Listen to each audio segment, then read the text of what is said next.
Welcome back. Let's turn our attention away from election matters now to security, which is also very important for the smooth conduct of elections. In the past months, the security reports from the Northeast have not been good at all. There have been reports of sporadic attacks and looting of villages in Borno State by Boko Haram insurgents. There have also been reports of coordinated attacks on military formations by a faction of the terrorist group affiliated with the Islamic State of West African province. Now, these attacks are particularly concerning because it has reportedly claimed the lives of over 100 soldiers. Though the military has refused to admit such high casualty on their side, it's worried the hierarchy so much that the Chief of Army Staff, Lieutenant General Tukur Buratai, temporarily relocated to Borno State to motivate troops and oversee some operations. His relocation was also forced by the warring attack on Gudumbali local government area on September 8th. The insurgents had temporarily taken over the community before troops regrouped and regained control. They attempted yet another attack on Damask local government area on September 12, but were repelled by troops.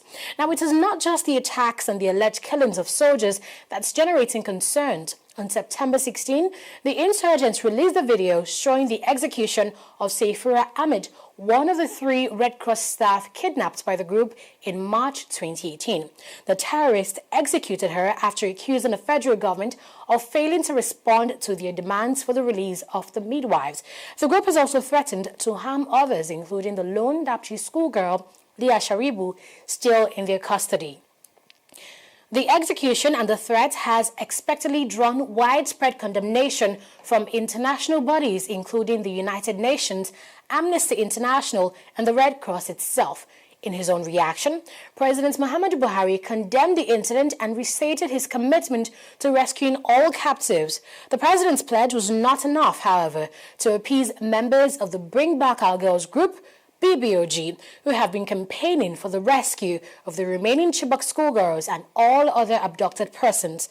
The group protested in Abuja again and has now listed fresh demands on the rescue of abducted persons and alleged killings of Nigerian soldiers. Take a listen now to the convener of the group, Obi Ezekwesili, as she lists out the BBOG's demands.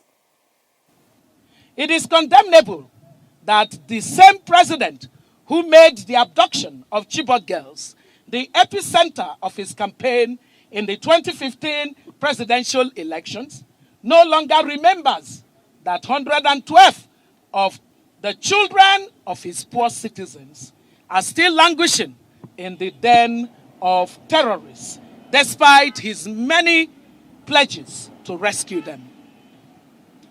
Our demand number 1, therefore, is this.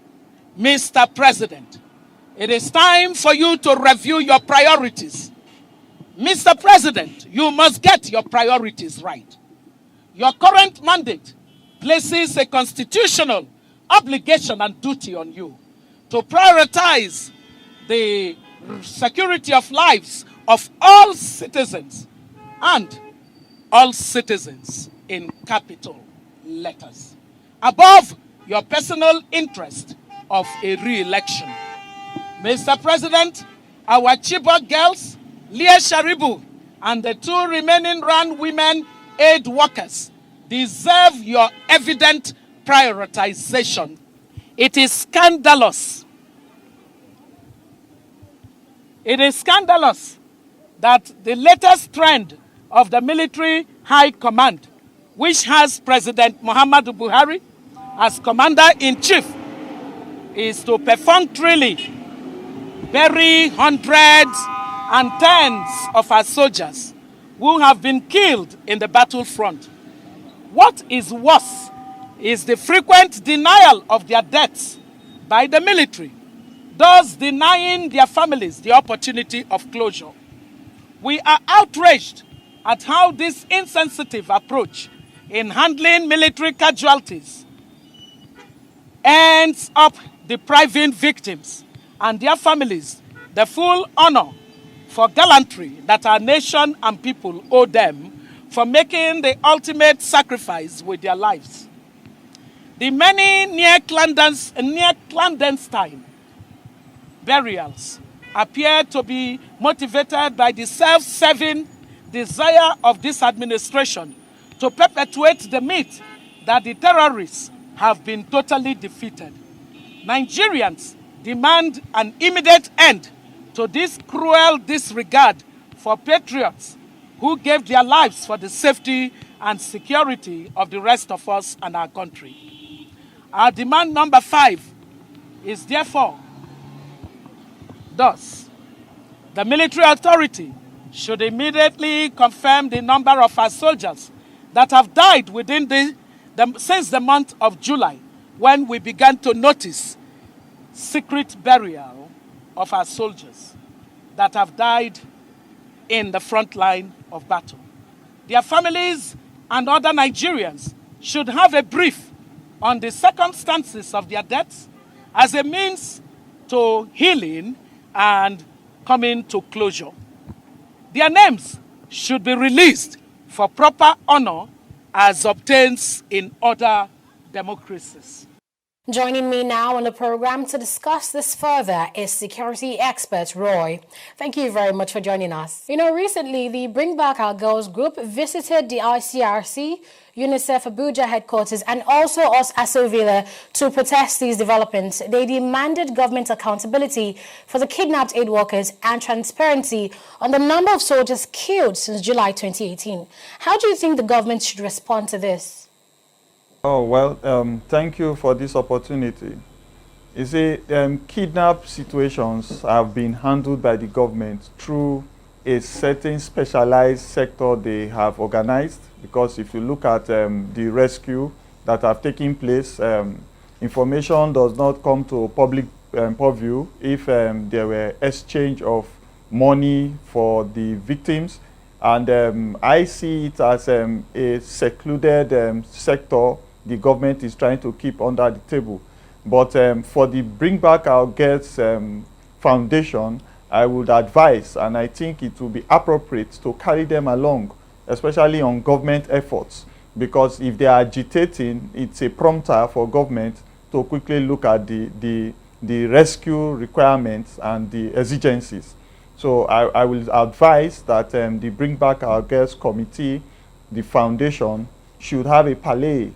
They should rub minds with the government. The government should open some doors. At least there should be a level of communication to let them see the efforts being done, and they will be the one to even feedback the public. Okay, so you're basically on the side of the BBOG, saying that the government should actually be more transparent, right? Yeah, definitely, because transparency will reduce the trauma on the parents of the children.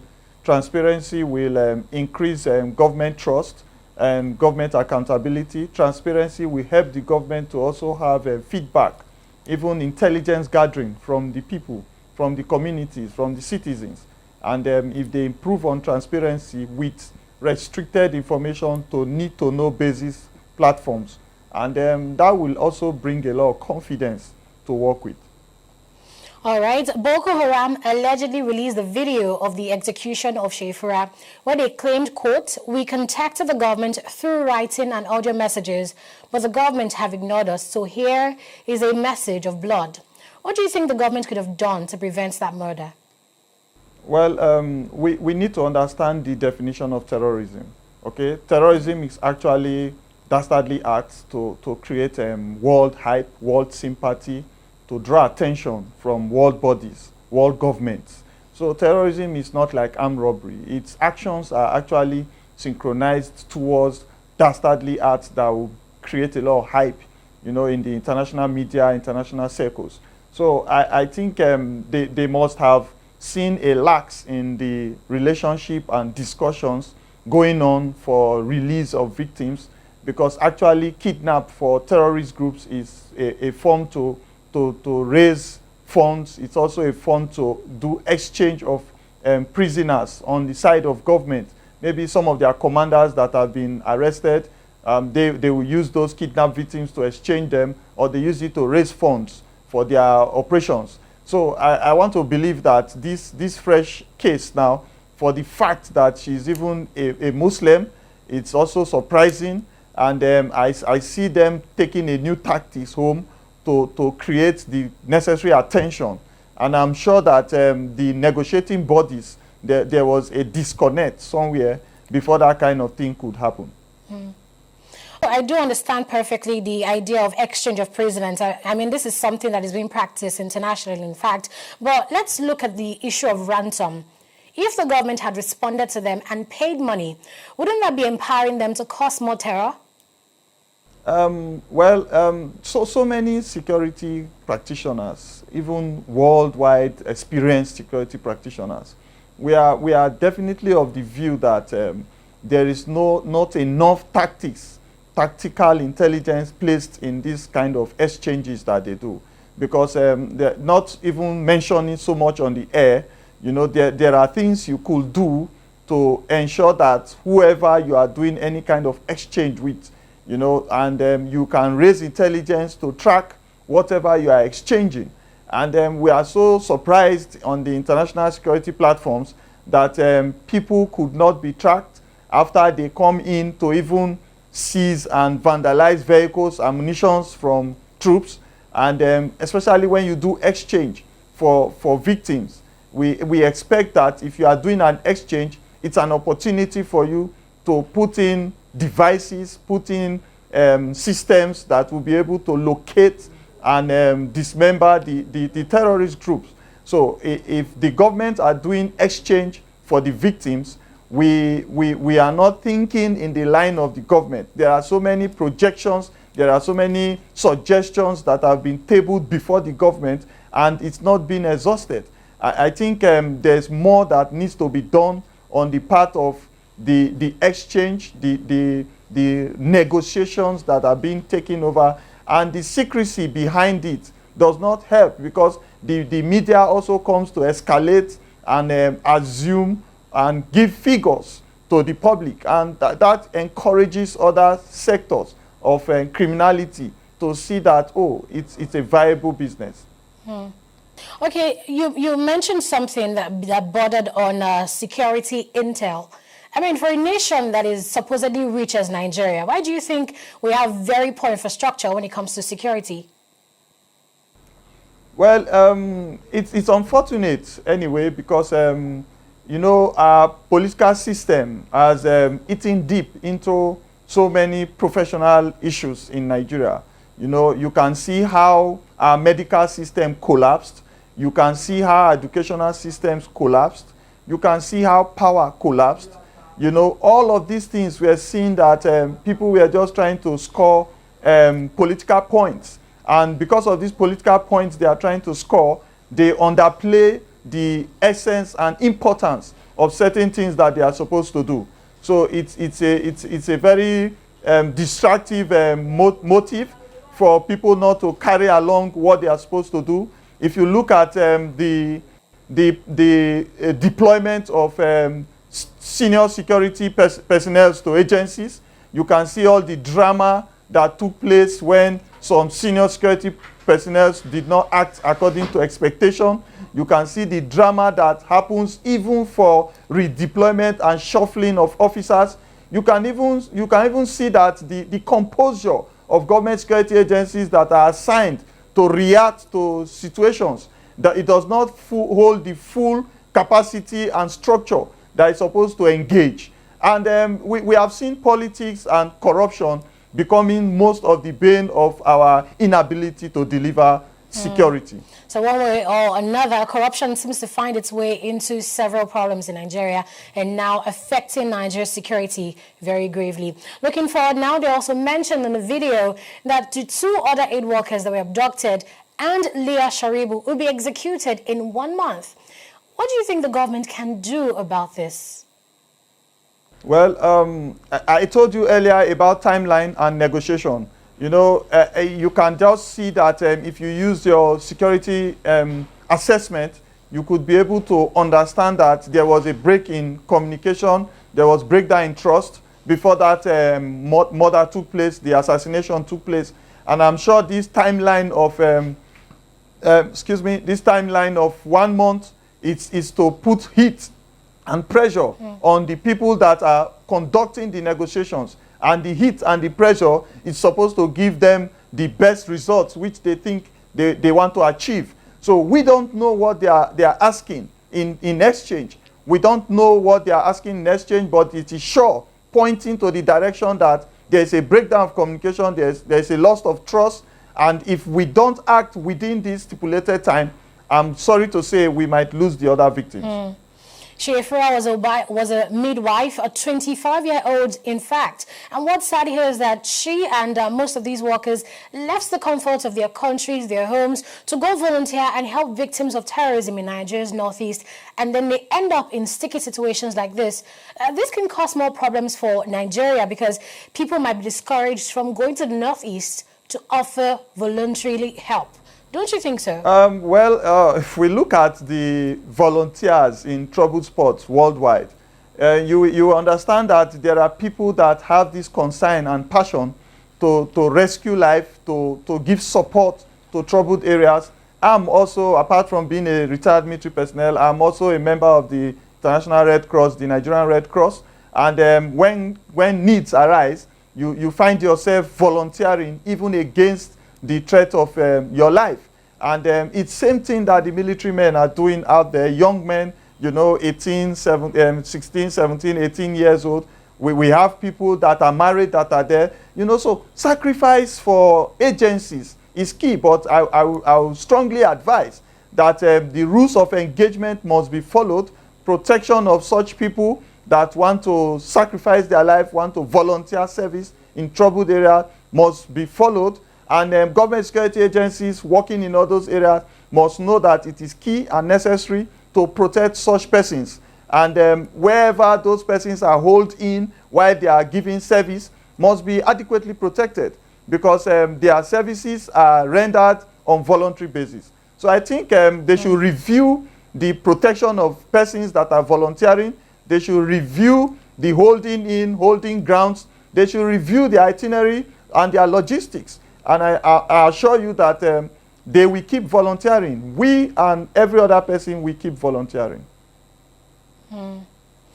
If you ask me, I would say that's true patriotism there, knowing that you're, of course, going to the front line of the battle technically and then trying to help other people, and then these situations happen. Well, don't you think it's an irony for an abduction to have taken place in a military facility, a place that should actually have been more or less one of the most secure places in that area? Don't you think it's an irony, Mr. Roy? Most people don't understand that some of our security strategies, structures, facilities in Nigeria today were not built and designed to meet the security threats and vulnerabilities that are before us right now. Like the military barracks per se, most barracks were built with the normal expectation. The highest crime in Nigeria would be banditry. Highest crime could be coup d'etat against the military. Highest crime could be maybe one government security agency fighting another government security agency. We have not seen the fact that terrorists and terrorism is staring us in our eyeballs. So we need to restructure our military bases. We need to restructure our military barracks. We need to restructure access control to such premises or such facilities. We need to look into our policing policies. It's so disheartening when you see that people's contribution that are going to make the appropriate changes are not regarded. It's so disheartening that when you put bills before the National Assembly, the Senate, the ones that create the necessary hype and attention are not those that are supposed to secure lives and properties. It's so disheartening to see that a government will be distracted away from securing into providing for insecurity. Providing for insecurity is a reactive measure. Securing is a proactive measure. These are two clear-cut paths that the government is supposed to take. So if you see people running through a military base and marauding the military strongholds, you should understand that the structure is not equipped. Because let me give you one insight now. A military base that is expecting, that it knows that it's in a vulnerable point, that is expecting terrorism, attacks and all that, you could see enough technology protection. Technology has not been deployed in all of these places. If you walk into a military barracks in Nigeria, you will see that the resources to protect it, technology has not been enhanced. Because I expect that everybody coming into a military facility, even if you commit a crime and you try to go out, there should be a lockdown procedure. And counter-attacks, counter-protection. Is there any other base close by that is on standby to react if this particular military base is being attacked?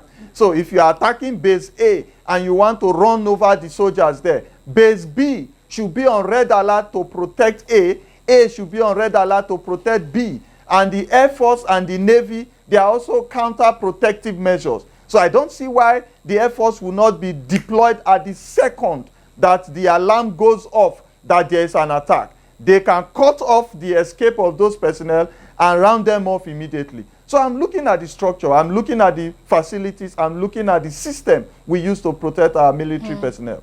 Thank you very much for your opinion there. The highlights of which are that the government should be more transparent about matters regarding security, and they should try to gain more trust with the people, of the people, and of course increase negotiations between the government and terrorists to gain freedom of prisoners, and also that the government should improve the security infrastructure in Nigeria and be proactive. Thank you so much for being a part of the show. Excellent. Yeah, thank you very much. All right, we'll take a break here and return to discuss other pressing issues on Deji 360. On Deji 360, we don't just ask the questions. What is wrong with amending the Constitution the way the National Assembly members have been doing it? We seek answers. Constitution is constituent. Our problem is not lack of laws. Our problem is lack of the willpower to implement our laws. Answers that provide clarity. While we negotiate, we should try to make it a point that the girls must be complete. The clarity you need to make informed judgment so that you can make the right decision and take action. People are saying it is you politicians that are responsible for this, that you are the reason why this is happening. All these dullards that call themselves governors in this country. I wish we had people like Tony at the National Assembly. God forbid that I go to join that ballot.